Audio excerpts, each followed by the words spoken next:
and we're at Luretopia 2 at Great Linford Lakes, and I'm with Ash Costa. How are you? From Gunky. Ash, how you doing, mate? You all right? I'm good, mate. Cheers. Yeah, good. Lovely to see you here. All sorts of people here today. Yep. Very exciting event. I think Sam's done fantastic. Class anglers here today. Yeah. And you're gunky fishing. Tell us about gunky. Well, I've been with them now since early autumn. Right. It's been great fun. Obviously, it opens up to a whole other selection of lures and how to fish and stuff like that. Where are Gunky from? Head office and that, and store? I think they're French. Are they French? Yeah, oh, sorry, French. I didn't know. Okay. Yeah. I think they're under the census banner. So. Oh, okay. Yeah. Right. Yeah. So it's all going well. I'm still after my first 4-pounder under them, but hopefully that will come.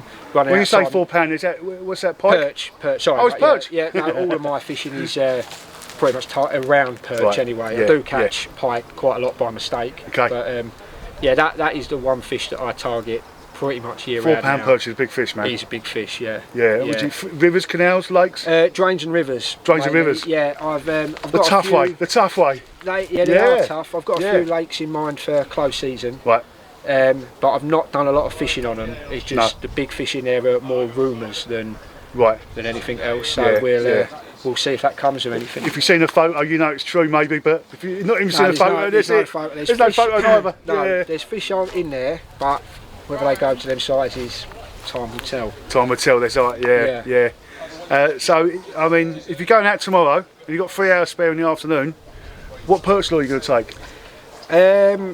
If I had to pick a lure just to get a bite on, it would be the Gunky Whiz. The Whiz? The Whiz, yeah. You can fish it on such light jig heads and you still get plenty of movement out the tail. Can you? Right. Yeah, I think sometimes... That's important, isn't it? That's important. It is important, because I think if you was to use too light a jig head on the wrong shad... That's right. It doesn't have enough weight to make the tail move as it's dropping. So matching the shad to the weight that you're fishing is really important. And where I fish, there's some really shallow, weedy water, so you don't want to really be going any more than 1.8. So 1.8 grams. So using certain lures, really you want to be looking at like 3.5 gram upwards to get the tail moving. So the Whiz, it's a brilliant lure for that. I've had a lot of fish on it this autumn, winter time. I've had some big pike on it as well. Yeah, it's a great lure, and like I say, for the really, if you're new to lure angling, that lure is the one I'd recommend, because it catches everything from the smallest wasp to the biggest pike. So, and everything in between. It's a really effective lure. That makes it a really good fun lure, doesn't it? It's a great fun lure. And like I say, for a starter, I think it's so important that you want bites. You know, there's all these different rigs and techniques that are more geared towards the bigger fish. Yes. But to start with, just go out there, get bites, build confidence in lure fishing in general, and on the gear that you're using. Yeah. I've always gone out with a premise that if I go fishing enough, I'm going to catch small fish, I'll catch middle-sized fish, and I'll catch big fish in the end. Yeah. Or maybe straight away. That's it. But either way, it's all about going fishing and having something on the end of the line that attracts a fish. Yeah, exactly. So these sort of lures are important, aren't they? You know? They are, yeah. Like I say, that lure, great, really, really effective. Yeah. And I'd recommend that to any new starter or anyone who's just struggling and just wants to get a bite. You can cover water quite quickly with them, and you can also go the other way and fish it very methodically on drop shot and so on. So it's a bit of an all-rounder, that. Great lure. Are perch very nomadic? Where I live, it can be an absolute nightmare at times, because you'll get your little hot spots which you can guarantee to go and get a bite, but it's not always a place to get the biggest ones. No. What I tend to do is, if I've got the drains where I fish, they're completely straight, more or less, most of them, very shallow. So what I tend to do is, when I'm looking for the biggest ones, is I'll break it into sections, and I think, right, this day I'm going to fish that 400 yards or 200 yards or whatever method I'm fishing. You know, if I want to fish it on something very slow and methodical, I might concentrate on a smaller area. If I want to buzz through it with a crankbait or something like that, I might choose a larger area. But it's all about trying these spots. More than anything, is just chalking them off and then move on to the next section of river. And that is how I've caught a lot of my bigger fish. And when you do find them hot spots where there's a lot of pike and the pike are active, working your way away from sort of the epicentre of all of the commotion, you will often find a really big perch sat on the edge. Oh really? Yeah. I think when you've got pike of 15-20 pounds smashing into all the small bait into the fish. shoal. Yeah. It's I do think it. Well, if I was a perch, I wouldn't be anywhere near that. Exactly. Even a 4-pounder, you know, to a 20-pound pike potentially could be a mil. Yeah. So that would be my 2 tips. Either if you want to be a little bit pioneer fishing, pick a section of water, really methodically.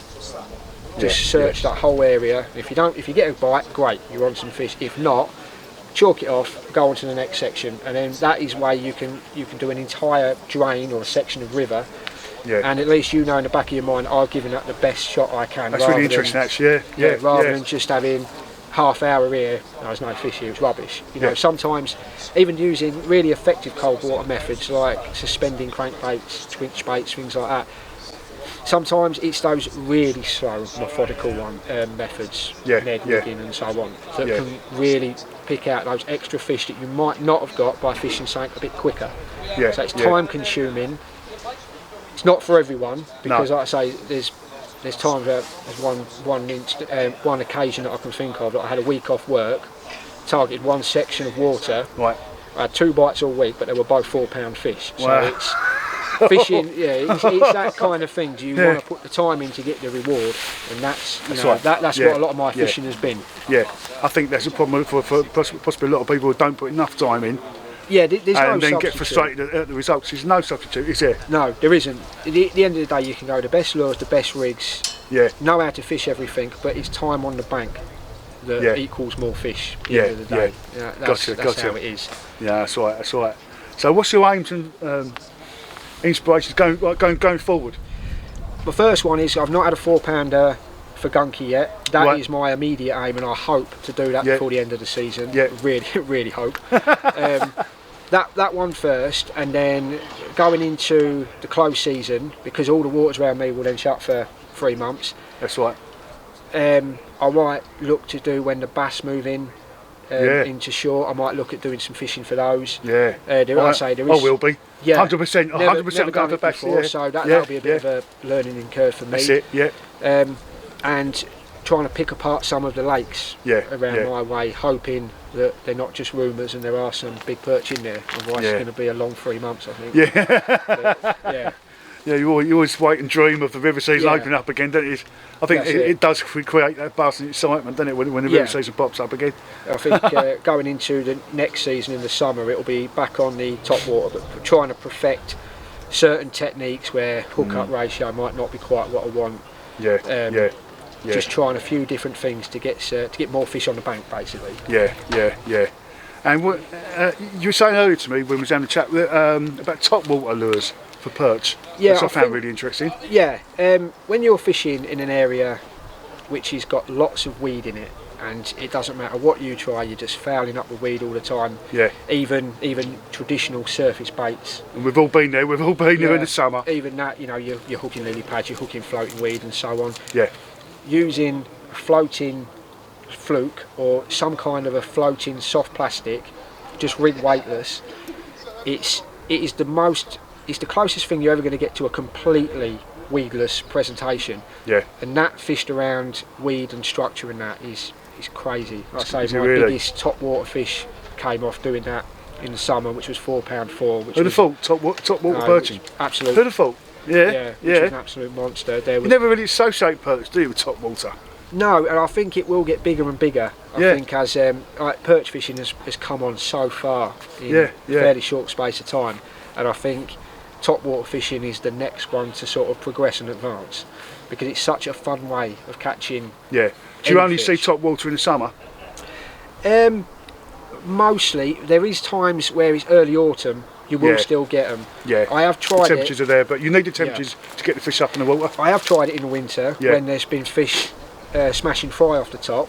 Of course, and as of yet, it's not really a viable method. I think it'd be more of a fluke than anything else. If you was to catch one, if you went out today and I went, I don't know why I'm not catching. No, it can happen, and it will happen, because it's how many times if you pulled a lure out and you've had a fish smack it off the surface just before you've lifted it. So, it will happen, but I wouldn't advise anyone to go out top water fishing in the winter. No, I mean, I've always found that.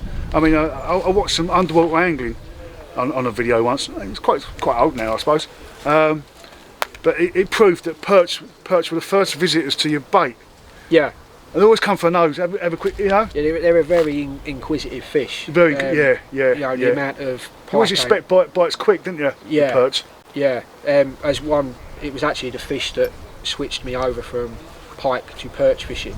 It was actually a really big perch I caught quite a few years ago now. Yeah. That was on a popped up smelt, dead baiting for pike. Really? Yeah. So dead bait for pike. Yeah. Yeah, that's there it. You go. So it's, they are very inquisitive. Yeah. And that bait wasn't even moving. No, it was just sat there, popped off the bottom. There was a little bit of flow, but you gotta love fishing, still, didn't you? Yeah.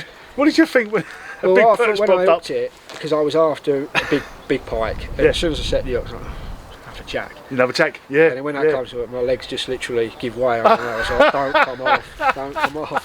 But luckily we got that one in. Excellent. And after quite a few years after the pike, you know, certain things happened and that, which I sort of like fell out of love a little bit with the pike fishing side of it, and that's where perch have really took over to the point now that I will fish for them every opportunity I get. Yeah. It's great. So, as you're a sponsored angler, how many times a week do you go fishing? Well, I do shift work, so it's completely dependent. It's very difficult trying to balance family life, full-time job, and fishing. You ain't wrong, mate. You ain't wrong. We all know that. We all know that. I think at the end of the day, you don't want to be risking your family life for a fish. Don't go there. So you've got to try to get a balance. But I would say when I'm on, I do a 3-shift rota. So when I'm on 2 till 10s, I'll get 4 days in that 1 week. Right. When I'm on night shifts, it depends if I feel like I can do a day without sleeping or not. Yeah. It seems like a good idea at the time. Yeah. You always burst and go out, and then come. I know. Yeah. And then when I'm on earlies, because I have to pick my boy up from nursery, I don't get at all. And then on the weekends, it all depends if we've got family plans or not. So I would say if you was to put it on average, probably twice a week. But some weeks, like say I'm going 4, if you include the weekend, maybe 5 times a week. Yeah. Other weeks might not get once. So if you was to balance it, it's probably twice a week. I'd love to go more. But with a full-time job and family commitments, it's just not always possible. I like that work-life balance thing. It's hard. I mentioned it in one of my videos a while ago. Yeah. Getting that right is hard. It is very difficult. I can go a month without fishing. Yeah. Just other stuff going on.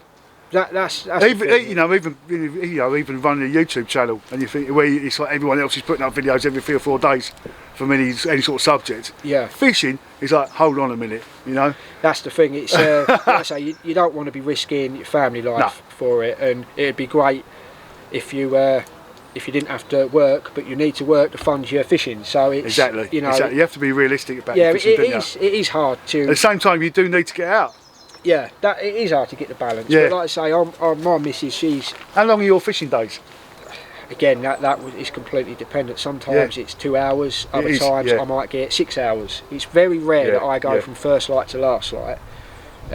Which sometimes is a shame because, especially in winter, the feeding spells can be so short. And they can move almost like when you're in the summer, first light, great. And then when you start getting this water, almost the feeding pattern seems to change a bit later in the day. That's what I found through my fishing.